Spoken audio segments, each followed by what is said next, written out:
सतगुरु रूपी प्यारी सात संगत जी, प्यार और सत्कार से कहना धन निरंकार जी। सतगुरु माता जी की असीम कृपा से दासी आप जी के चरणों में ये विचार रखने जा रही है। इन विचारों द्वारा हमें यही सीखने को मिला है कि ये जो निरंकार हर जगह सर्वव्यापक है, हर जगह है। हमने इसका हर पल एहसास करना है। इसका एहसास जब हमें होगा तो हमें कोई भी किसी भी तरह की कोई भी प्रॉब्लम आ जाए ज़िंदगी में तो उससे हमें डर नहीं लगेगा। ऐसे ही एक महात्मा ने अपने विचारों द्वारा बताया है। कहने लगे कि बात बहुत पुरानी है, बात 2006 की है। कहते हैं कि बाबा जी के मुखार बिन से प्रवचनों का आनंद लेते समय परम आनंद की स्थिति का आभास हो रहा था। यह तब की बात है। वो कहते हैं कि जब दास अपनी माता जी और 2 बहनों के साथ समागम में गया था। समागम के अंतिम दिन सत्संग रात को 11:45 बजे के आसपास संपन्न हुआ। हमारा घर दिल्ली के तिमारपुर क्षेत्र में होने के कारण हम वापस घर चलने के लिए रोड पर आ गए। समय अधिक हो जाने के कारण कोई बस मिलती नज़र नहीं आ रही थी। इसलिए दास की माता जी ने रात को सत्संग पंडाल में ही हमें ठहरने का सुझाव दिया, परंतु दास को यह सुझाव ठीक नहीं लगा। करीब 15 मिनट बाद एक बस नज़र आई। हम बस में जा चढ़े। बस चले कुछ ही समय बीता था कि सामने रोड पर ट्रकों और दूसरे वाहनों का भारी जाम लगा दिखाई पड़ा। ऐसा लग रहा था कि वहाँ से निकलने में घंटों लग जाएंगे। और कहते हैं कि सत्संग पंडाल में ठहरने की कोई व्यवस्था भी नहीं होती। इसके बावजूद इस मुश्किल की घड़ी में दास के मन में अचानक माता जी की कही बात याद आ गई कि आज रात समागम में ही सो जाते हैं। और दास को थोड़ा पश्चाताप सा महसूस होने लगा। परंतु अगले ही पल जब बस ने रोड से उतरकर एक कच्चा रास्ता लिया तो दास का मन फिर आशा से भर उठा।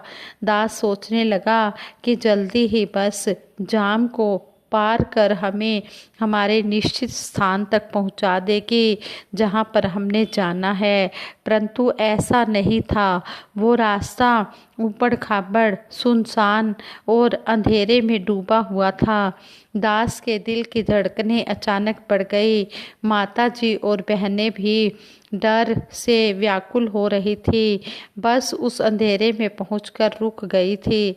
उस रास्ते पर जाम भी लगा हुआ था। ना जाने कैसे कैसे विचार उस समय दास के मन में आने लगे। बस में बैठा हर व्यक्ति दास को राक्षस सा महसूस होने लगा। ड्राइवर तो साक्षात यमराज ही प्रतीत हो रहा था।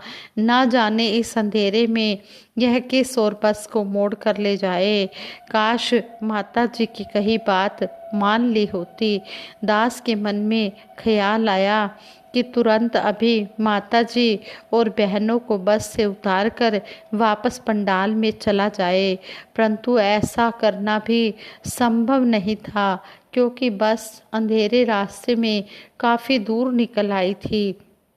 इतनी मुश्किल की घड़ी में दास ने स्वयं को कभी नहीं पाया था। दास माता जी और बहनों की मन की स्थिति का भी विचार कर रहा था और स्वयं को धिक्कारने लगा कि मैंने अपनी माता जी की बात को नहीं माना। अब क्या करे क्या ना करे कुछ समझ में नहीं आ रहा था। दास बहुत ही परेशान था। तभी माता जी ने सुमिरन करने को कहा। दास आश्चर्य से खुशी से भर गया।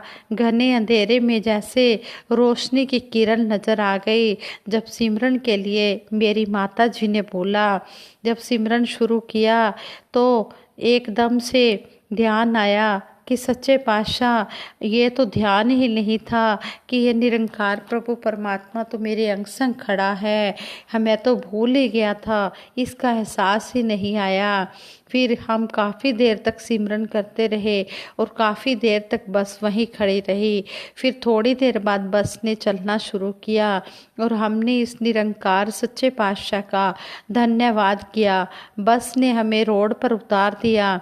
घर अभी भी रोड से दूर था और रास्ता सुनसान और अंधकार से भरा हुआ था, परंतु अब डर नहीं लग रहा था। अब यही था कि हमारा ध्यान जो है इस निरंकार से जुड़ा हुआ है और दास यही महसूस कर रहा था कि यह निरंकार हर स्थिति में हमारे साथ होता है, यह अंग संग है, फिर भी हम इसे भूल जाते हैं। दास निरंकार से अरदास करता है कि हे निरंकार प्रभु परमात्मा, आपको कभी विसारे नहीं, आपका एहसास हमेशा बना रहे। इस तरह ये महात्मा ने अपने विचारों द्वारा हमें यही समझाया है कि हमने हर पल इस निरंकार का एहसास अपने मन में रखना है। जब हम इसी निरंकार का एहसास अपने मन में रखेंगे, इसका सिमरन हर समय होता रहेगा, तो चाहे कितनी भी मुश्किल से मुश्किल घड़ी आ जाए, वो भी ये निरंकार दूर कर देता है। फिर मुश्किल की घड़ी में ये निरंकार खुद स्वयं आकर हमारी रक्षा करता है। इसलिए जो सच्चे पातशाह ने हमें यह सिमरन, सतगुरु माता जी ने हमें करने को कहा है, हम हर समय इस निरंकार का सिमरन करते रहें। उठते बैठते खाते पीते चलते फिरते हर समय हम इसका एहसास अपने मन में बनाए रखेंगे। तो जिस तरह अब खाना बनाते हुए हम सिमरन करते हैं तो वो खाना जो है वो प्रसाद बन जाता है। जिस तरह हम सत्संग भवन में जब लंगर खाते या महापुरुषों के घर में लंगर खाते तो हमें उसका बहुत ही स्वाद वो लंगर लगता, हम कहते तो बड़ा स्वाद है। वो स्वाद इसलिए आता क्योंकि उसमें सिमरन हुआ होता है। जो बहनें माताएं सिमरन करते हुए खाना बनाती हैं तो वो प्रसाद बन जाता है। इस तरह हमें सतगुरु माता जी समझाते हैं कि हमने खाना बनाते हुए सिमरन करना है। जब भी हम किचन में खाना बनाएं, बहनें खाना बनाएं, तो इसका सिमरन करते हुए बनाएं। वो कहते हैं कि अगर हम मूंग की दाल भी बना रहे हैं तो वो भी बहुत टेस्टी बनेगी जब इसका सिमरन होगा, क्योंकि वो प्रसाद बन जाएगा। इस तरह हम सतगुरु सच्चे पातशाह के अगर बातों को मान रहे हैं तो सतगुरु हम पर रीझ जाता है। फिर युग पुरुष शहंशाह बाबा अवतार सिंह जी महाराज ने भी फरमाया है, जो ऐसा गुरसिख होता है उसका ये पक्ष करता है, उसका ये पक्ष करता है और उसके लिए मौज बहारें आ जाती हैं।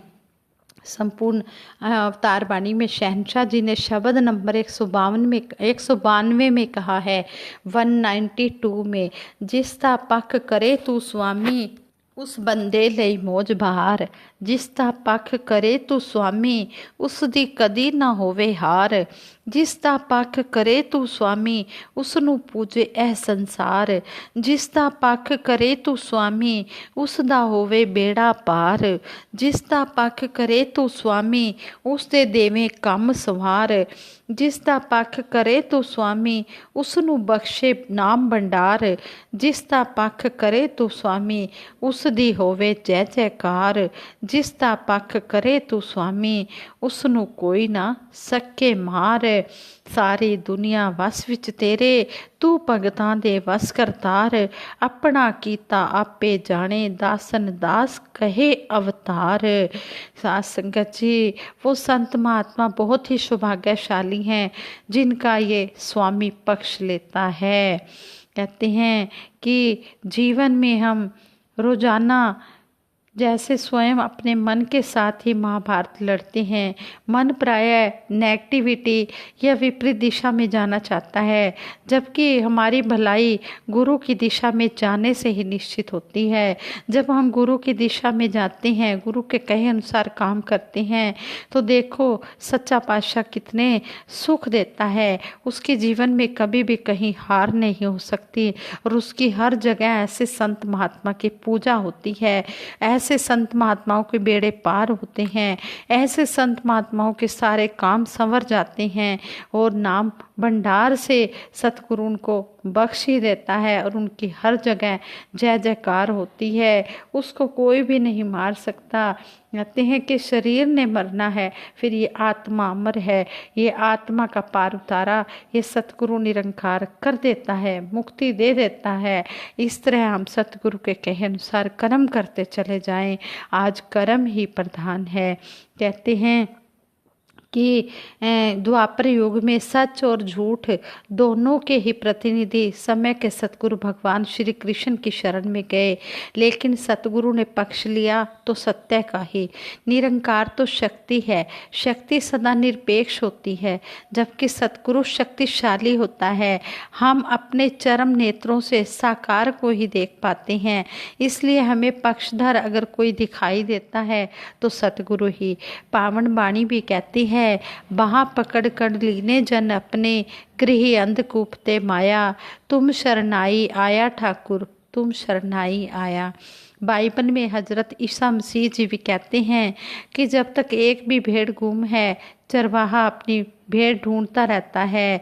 दोनों प्रसंग यही स्पष्ट करते हैं कि सतगुरु अपने भक्तों को गुम भेड़ों की तरह ढूंढता रहता है।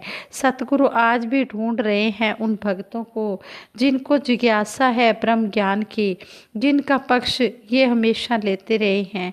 सतगुरु यद्यपि स्वयं स्वामी भी होते हैं और फिर भी अपने आप को स्वयं को दास कहते हैं, ताकि हम उनसे विनम्रता सीख सकें। शहनशाह जी ने भी यही किया था।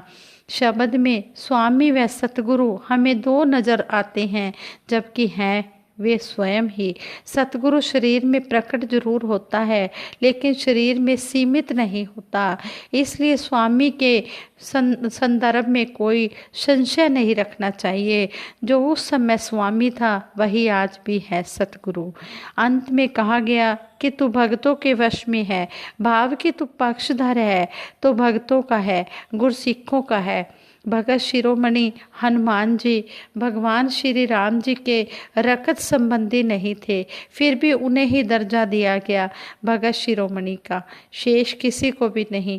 हमें यहाँ यह स्पष्ट हो जाना चाहिए कि सतगुरु हमेशा पक्ष लेता है तो अपने भक्तों का लेता है। संपूर्ण अवतार वाणी में भी कहा गया है, शब्द नंबर 101 101 में, सतगुरु नु सिख प्यारे कुल दुनिया दे जिया तो, सतगुरु नु सिख प्यारे अपने पुत्र दिया तो। यहाँ स्पष्ट करके हमें समझा दिया है कि हम में से हर किसी को भगत ही होना होगा, तभी सतगुरु हमारा पक्ष लेगा। यह जिसका पक्ष लेता है वही अजय होता है, पूजा का पात्र होता है, हमेशा सफल होता है, सच्चा शाह होता है, जन्म मृत्यु से परे होकर मुक्ति का पात्र हो जाता है नाम धन के कारण। जब नाम धन मिल जाता है मुक्ति का पात्र होता है, जब ये ब्रह्म ज्ञान मिल जाता है। इस तरह हमें अवसर मिला है, हमने इस अवस्था को अपनाना है और इस अवसर का लाभ उठाना है। गीता में भगवान श्री कृष्ण जी ने भी कहा है कि धन वैभव सुख संपत्ति तो हर किसी को पास होती है, परंतु मुक्ति तो ज्ञानी भगत को ही मिलती है। जो ज्ञानी भगत होते हैं, जो हर एक जो शरीर से ऊपर उठकर भक्ति करते हैं, जिनके मन में कोई जिज्ञासा नहीं होती धन वैभव की, ये धन वैभव सुख संपत्ति ये तो सब कुछ ये सतगुरु निरंकार देता चला जाता है, जब भगत अपने आप को सतगुरु के चरणों में समर्पित कर देता है। जिसने सब समर्पण कर दिया उसने सब कुछ पा लिया। भगत समर्पण वाला ही तो अपनी प्रीत निभाता है। जो भगत समर्पित भाव से सतगुरु के चरणों में जुड़ जाता है, जिसकी कोई चाहना नहीं होती, वही सही मायनों में ज्ञानी भगत होता है और वो सबसे श्रेष्ठ भगत कहा गया है। भगत तो 4 प्रकार के होते हैं, आर्त अर्थात जिज्ञासु और ज्ञानी। जो ज्ञानी भगत हैं वो सबसे श्रेष्ठ होते हैं। इस तरह हमें सतगुरु ने यहाँ समझाया है। हमने सतगुरु की हर बात को मानते चले जाना है। जैसे सतगुरु माता सुदीक्षा जी महाराज भी हमें समझाते हैं अपने पावन वचनों द्वारा कि हमने जो सेवा सिमरन सत्संग करनी है निष्काम भाव से करनी है। ये नहीं कि हमने दिखावे की ये भक्ति करनी है कि कोई हमें देख रहा है तो हम सेवा करने लग जाएं, ताकि हम उनके नोटिस में आ जाएं कि हम सेवा कर रहे हैं। और सत्संग में भी हम समय से जुड़ जाते हैं और पूरा सत्संग सुनते हैं, लेकिन इसलिए सुनते हैं कि कोई ये कहे कि ये तो बड़े भगत हैं, ये तो सत्संग सुनते हैं। नहीं, हमने सेवा सिमरन भी हमने ये नहीं अगर किसी को देख लिया तो सिमरन ज़ोर ज़ोर से करना शुरू कर दिया। नहीं, सेवा सिमरन सत्संग हमने निष्काम भाव निरक्षित भाव से करते चला जाना है। हमने इस निरंकार से जुड़ना है, हमने दिखावे की भक्ति नहीं करनी। यहाँ भी हमें सतगुरु माता जी ने समझाया है। और हमने अपने नेगेटिव थॉट्स नहीं रखने, हमने हमेशा पॉजिटिव थॉट्स रखने हैं। इस तरह सच्चे पातशाह ने हमें समझाया है। हमारे जो भाव हैं वो श्रेष्ठ होने चाहिए। आज संगत जी दासी से विचार करते हुए कई गलतियां भी हुई होंगी। जो शब्द आप जी को अच्छे ना लगे हों तो क्षमा कर देना, अगर अच्छे लगे हों तो सतगुरु माता जी के शब्द समझकर इनको अपने ग्रहण कर लेना। और अगर शब्द अच्छे ना लगे हों तो दासी उन शब्दों के लिए आप जी से क्षमा प्रार्थी है। और सभी के लिए, सभी के सुखों के लिए दासी सिमरन करवाएगी। सभी ने मिलकर सिमरन में साथ देना है। तू ही निरंकार मैं तेरी शरण हाँ मैनू बख्श लो। तू ही निरंकार मैं तेरी शरण हाँ मैनू बख्श लो।